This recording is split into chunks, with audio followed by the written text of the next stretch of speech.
Langsung. Assalamualaikum warahmatullahi wabarakatuh. Perkenalkan, nama saya Aulia Nur Syafna dengan NPM 22530052003. Di sini saya mahasiswa bimbingan konseling angkatan 22 kelas B. Saya di sini menggunakan teknik konseling CBT, yaitu Cognitive Behavior Therapy, yang artinya terapi perilaku kognitif. Adalah jenis psikoterapi yang berfokus pada perubahan pola pikir dan perilaku untuk meningkatkan kesehatan mental. Di sini saya sebagai konselor. Halo, saya Reva Julika. Saya di sini sebagai konseling. Bye bye. Assalamualaikum. Waalaikumsalam. Silakan masuk. Silakan masuk. Iya Ibu, makasih. Mari silakan duduk. Iya Ibu, makasih banyak.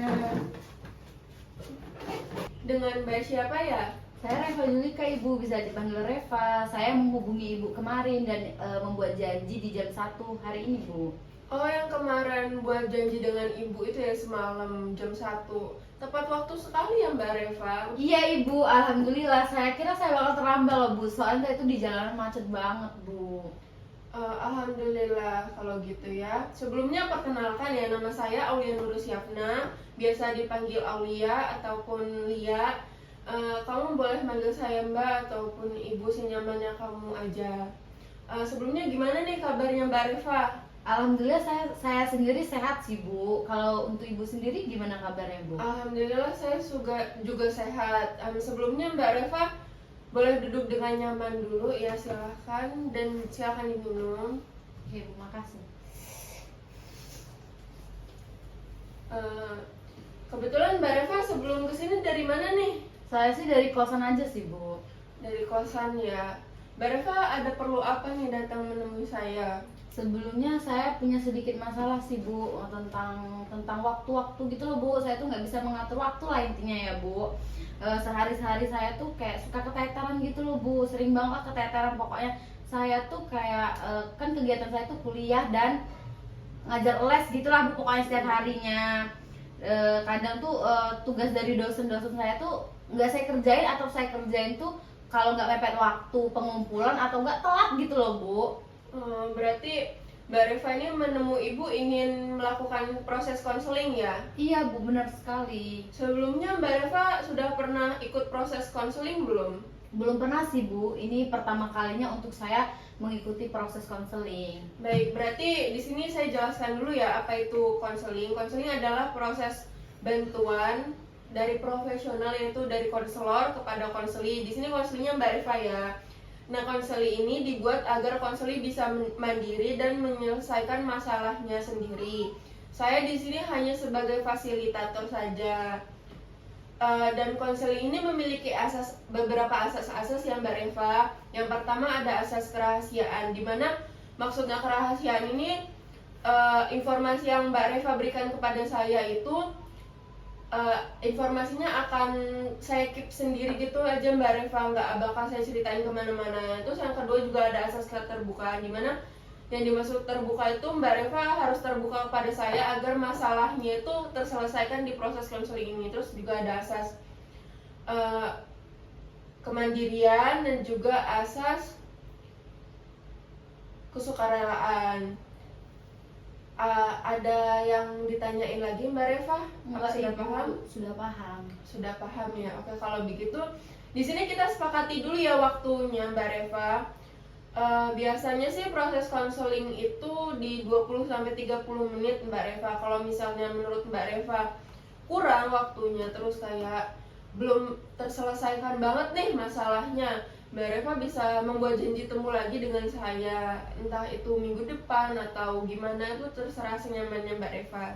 Kalau misalnya sudah merasa 30 menit ini cukup, ya nggak apa-apa. Jadi merasa cukup silakan, nggak juga silakan. Menurut saya udah cukup sih Ibu. Oke. Kalau begitu kita sepakati ya, waktunya 30 menit. Iya Ibu. Sekarang kita masuk ke intinya ya Mbak Reva. Jadi silakan Mbak Reva ceritakan kepada saya apa yang Mbak Reva alami. Jadi gini loh Bu, saya tuh bingung sendiri malah kadang Bu. Karena saya itu tidak bisa mengatur waktu saya sendiri, keseharian saya sendiri. Jadi kan saya itu kalau dari pagi jam 7.30 sampai jam 12 itu kan kuliah ya Bu. Lalu kan pulang kuliah tuh Bu, harusnya kan saya memiliki waktu entah ya istirahat lah ya Bu ya, bener lah ya, saya tidur dari jam 1 sampai jam 3. Tapi bukannya itu tuh kelamaan gak sih Bu menurut Ibu saya tidur dari jam 1 sampai jam 3? Nah saya tuh malah waktu itu saya buat tidur, bukan yang kayak kan setelah pulang kuliah itu kan pasti dosen memberikan saya tugas gitu ya Bu ya, bukannya tugas itu saya selesaikan, malah saya tuh menghabiskan waktu untuk tidur. Padahal saya sendiri tuh tahu loh Bu, di malam hari saya tuh ada kegiatan untuk mengajar les gitu. Nah malahan waktu-waktu itu saya buat untuk tidur dan bermalas-malasan. Begitu, Oke, di sini tadi Mbak Reva bilang kuliah ya. Mbak Reva ini kuliah semester berapa kalau boleh tahu? Saya sih semester 4 Ibu di Universitas Lampung. Wah, udah semester tengah gitu, berarti udah mulai sulit ya itu tugas-tugas yang diberikan pada dosen. Bener. Oke, jadi saya simpulkan dulu ya Mbak Reva. Nanti kalau misalnya ada kesalahan, Mbak Reva bisa koreksi apa aja. Permasalahan Mbak Reva ini kurang bisa mengatur waktu ya Mbak Reva. Oke, jadi saya ada satu teknik namanya itu self management. Mbak Reva tahu nggak self management itu apa? Nggak tahu Bu. Jadi self management itu adalah mengatur diri sendiri. Jadi Mbak Reva, saya arahkan untuk membuat catatan yang ingin Mbak Reva capai gitu. Nanti Mbak Reva catat. Nah habis itu kita diskusiin catatan itu. Oke, baik Ibu. Sebentar ya, saya ambilin buku dulu untuk Mbak Reva catat. Oke, di sini Mbak Reva bisa tulis.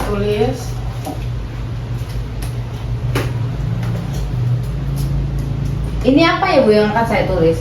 Tulis permasalahan yang kurang tepat menurut Mbak Reva.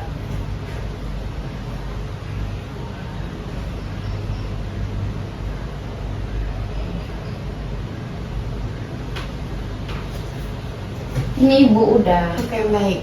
Saya baca bentar ya. Di sini permasalahannya ada susah mengatur waktu, malas-malasan, acuh, dan mager ya Mbak Reva. Betul sekali Bu. Oke, kita bahas satu-satu ya Mbak Reva. Susah mengatur waktu ini maksudnya kayak gimana ya Mbak Reva?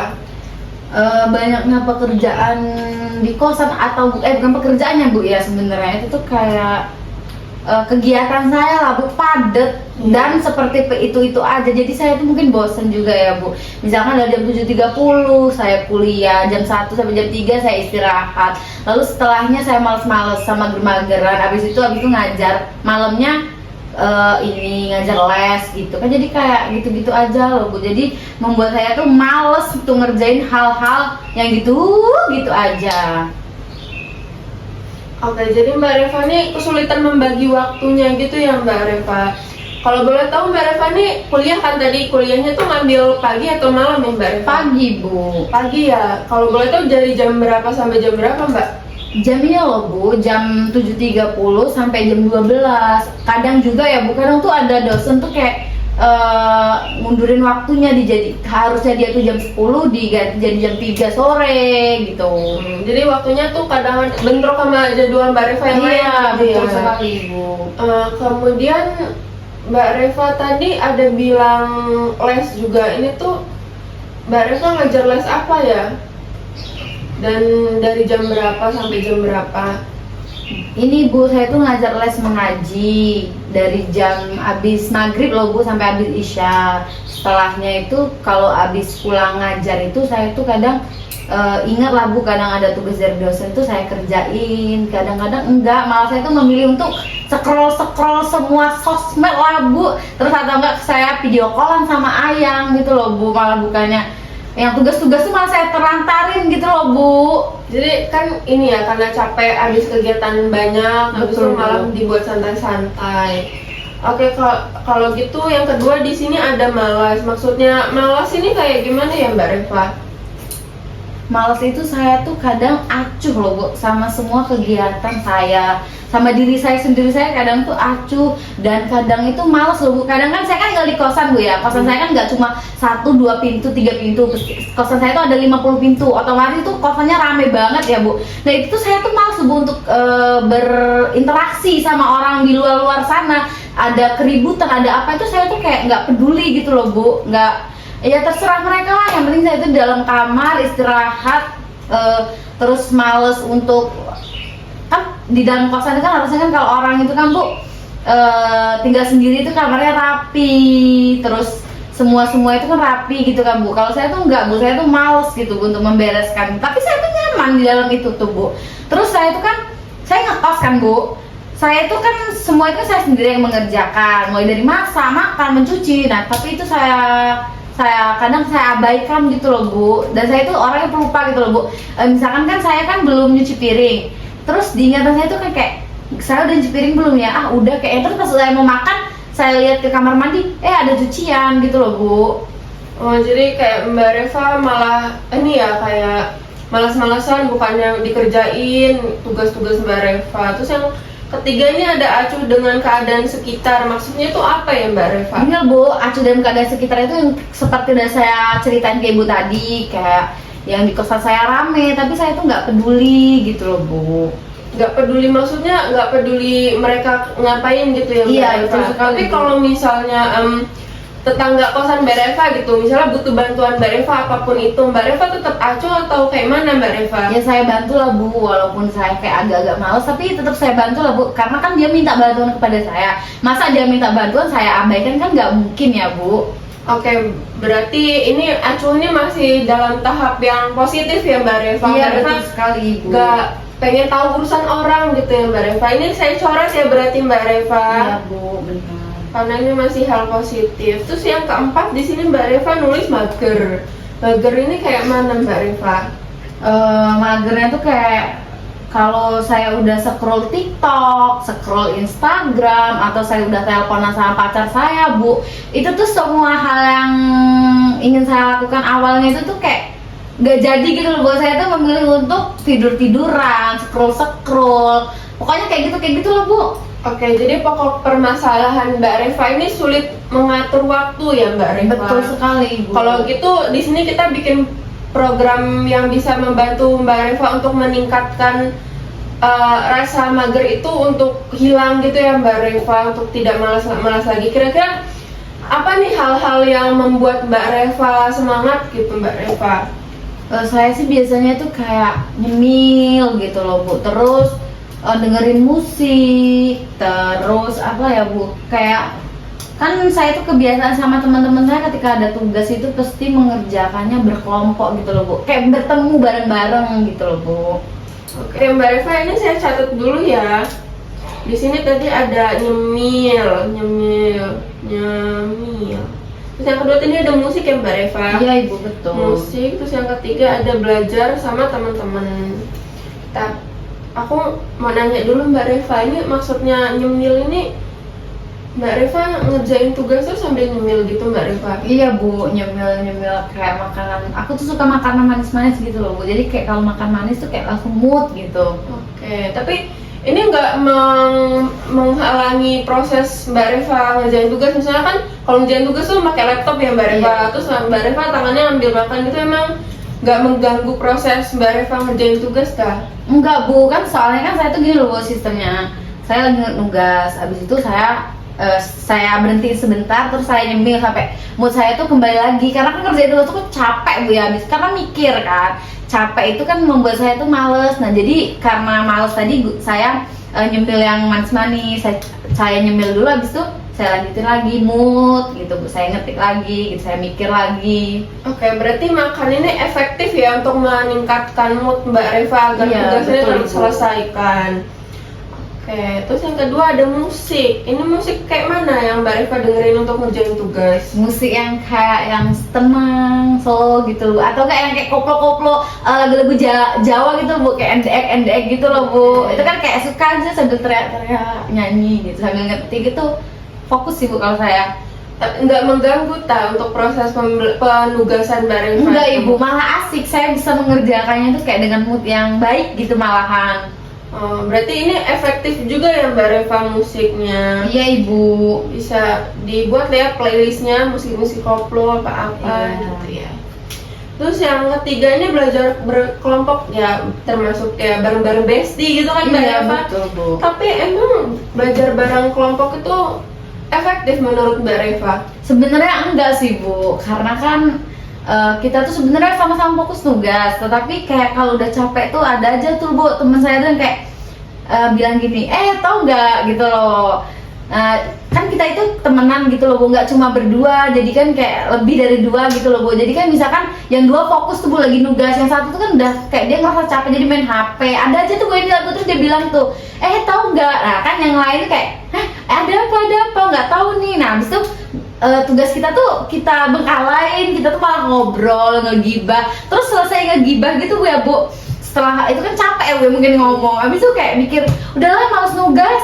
Kita kayak salah satu kayak nyuruh download film horor aja, kita nonton horor. Tuh ujung-ujungnya tugas nggak dikerjain, sama aja Bu. Mager, males-malesan juga sebenarnya kalau sama teman-teman itu. Jadi malah ujung-ujungnya gibah gitu, tugasnya nggak selesai. Berarti Ibu. menurut Mbak Reva ini nggak efektif ya? Jadi Iya. kalau menurut saya, kalau Mbak Reva tugas sama selesai tuh dikerjainnya fokus sendiri aja ya Mbak Reva. Kayak mungkin Mbak Reva bisa menyiapkan nih makanan-makanan yang Mbak Reva sukai, makanan manis, terus lagu-lagu yang asik ya, biar Mbak Reva semangat nugasnya. Oke, selanjutnya berarti kita di sini buat jadwal kegiatan dulu ya Mbak Reva. Mbak Reva bisa tulis lagi di sini kegiatan sehari-hari Mbak Reva tuh kayak Saya gimana? menulis ini ya Bu ya, kegiatan saya dari pagi sampai Iya, sampai mau tidur mau gitu. tidur lagi.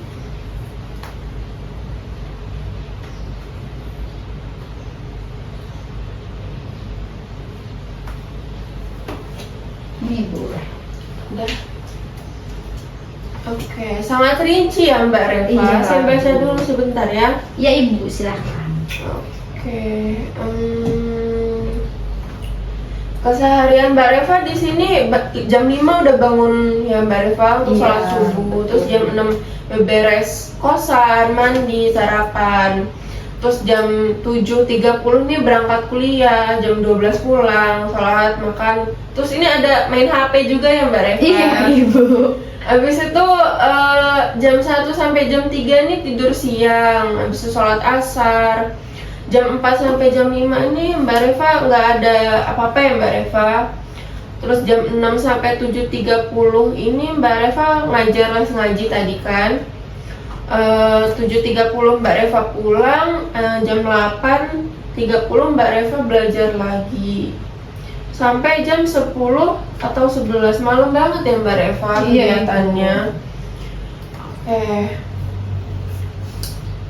Berarti tugas Mbak Reva ini ya, sistemnya kebut semalam itu apa namanya? SKS SKS ya Mbak Iya Reva. betul sekali.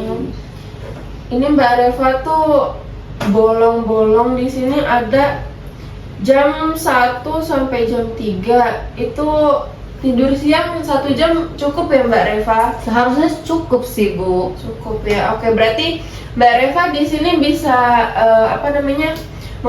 jam 1 jam kan, jam 1 sampai jam 3 berarti 2 jam lainnya bisa dibuat untuk mengerjakan tugas yang Mbak Reva nyicil-nyicil lah, entah nyari materi dulu, baca-baca jurnal. Kan tugas kuliah tuh harus dari jurnal ya Mbak Reva, nggak boleh dari blog ya. Betul sekali. Iya, jadi Mbak Reva bisa baca jurnal dulu, terus ya nyari-nyari materi gitulah Mbak Reva, agar nanti malamnya tuh yang dari jam 8.30 sampai jam 10 nih nggak terlalu kemalaman. Mbak Reva bisa ada waktu me time, teleponan sama Ayang tuh bisa di malam itu Mbak Reva. Lalu Mbak Reva ini sudah bagus ya Mbak Reva. Di sini Mbak Reva bisa nyicil tugasnya tadi dari siang terus malam juga. Mbak Reva jadi nggak keteteran gitu tugasnya Mbak Reva. Jadi deadline-nya nggak mepet-mepet, nggak melebihi waktu ya tenggat waktu yang diberikan dosennya Mbak Reva. Jadi Mbak Reva bisa membuat catatan kayak gini, misalnya bangun ini kayak gini ditempelin di kosan ya Mbak Reva, entah di kamar mandi atau di tembok sebelah Mbak Reva tidur, biar Mbak Reva tahu nih kalau Jam segini saya harus Iya. segini gitu ya Bu. Atau enggak Mbak Reva bisa bikin alarm gitu ya. Misalnya jam segini udah harus bangun, terus jam segini ngerjain ini, terus misalnya jam 1 tidur itu kan bangun nanti jam 2 sampai jam 3 Mbak Reva ngerjain tugas gitu. Mbak Reva udah ada gambaran belum? Udah sih Bu, setelah Ibu jelasin tadi kayak udah terbesit kayak setelah ini saya tuh harus kayak mana gitu loh, udah ada Bu. Oke, ini nanti saya kasihin ke Mbak Reva ya biar bisa ditempel. Oke Ibu, makasih banyak ya Bu. Oke. Terus untuk membantu meningkatkan itu, Mbak Reva ini akan mendapatkan hukuman kalau Mbak Reva nggak ngelakuin hal-hal yang udah saya berikan, udah berikan jadwalnya itu yang terbaru. Itu menurut Mbak Reva hukumannya apa ya? Saya berjanji Bu untuk tidak meminta uang saku selama 1 minggu kalau saya mengulangi hal-hal yang tidak jelas itu lagi. Uang saku ya Mbak Reva, berat banget ya hukumannya. Jelas sih Bu, karena saya anak kos, kalau nggak dapet uang saku mau minta sama siapa gitu, gue makan gitu kan. Makanya nggak ada uang ya. Iya bener Bu. Bagus. Kalau misalnya Mbak Reva bisa menjalankan yang apa saya bilang tadi, Mbak Reva akan dapat reward nih. Mbak Reva pengen reward apa kira-kira? Saya pengen skincare sama baju-baju mungkin Bu. Suka skincare sama baju-baju gitu ya? Iya, Mbak Reva? lucu-lucu. Mungkin itu bisa dikomunikasi lagi ya ke orang tuanya Mbak Reva. Misalnya nanti kalau Mbak Reva bilang kalau misalnya saya nggak bisa menjalankan ini, jangan kasih saya uang saku. Tapi kalau misalnya bisa saya menjalankan ini, tolong beliin saya skincare, Iya, baju-baju. betul. Mintanya sama orang tua yang Mbak Reva Iya juga lah, saya. Ibu. Mungkin selesai sesi konseling kita kali ini kita selesaikan ya Mbak Reva. Kalau misalnya nanti ada yang kurang-kurang, kita bisa janji temu lagi ya Mbak Reva. Saya akhiri sesi konseling ini. Assalamualaikum warahmatullahi wabarakatuh. Waalaikumsalam warahmatullahi wabarakatuh. Makasih banyak ya Bu ya udah membantu saya untuk mengatur waktu-waktu saya yang awalnya berantakan parah itu, jadi kayak mungkin saya akan memulainya mulai dari hari ini lah Bu. Baik, dengan senang hati. Jika ada masalah-masalah yang lain kita bisa komunikasi lagi ya Mbak Reva. Oke Ibu, makasih banyak ya Bu. Oke. Saya pamit pulang dulu. Oke. Mari Bu. Iya, silahkan. Hati-hati ya Mbak.